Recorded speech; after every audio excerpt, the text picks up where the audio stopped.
नमस्कार. आज मी तुमच्या समोर एक शूर माता हिरकणी कविता सादर करणार आहे.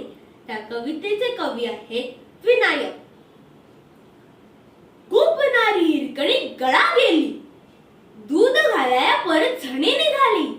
पायाथशी देवसे तिचे गाव, खरी दया मन घेई फार धाव. शिवप्रभूंचा निर्बंध एक होता, तोफ व्हावी असताच सूर जाता. सर्व दरवाजे अचूक बंद व्हावे, तेथे कोणा जाऊ न येऊ द्यावे. सर्व दरवाजे फिरून परत आली, तिला भेटेना ते चुकोणी वाली. कोण पाजेल तरी तांबल्याच आता, विचारिया बहुत दुःख होई चित्ता. मार्ग सुचला आनंद फार झाला, निघे वेगे मग घरी जावयाला. नसे रक्षक ठेविले जेथ ऐसा, एक होता पथ रायगडी खासा. फलात उठला कडा उंच नीट, तरी जाया उतरती पाय वाट.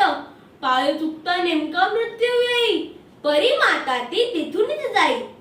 उतरू लागले मन घरी वेधलेले, शुद्ध नाही जरी तनुस लागलेले. अंग खरचटलेले, वस्त्र फाटलेले, अशा वेळी ती खरा प्रती झाली. वृत्त घडले शिवभृपी करणी जाता, होते आनंदे धन्य धन्य माता.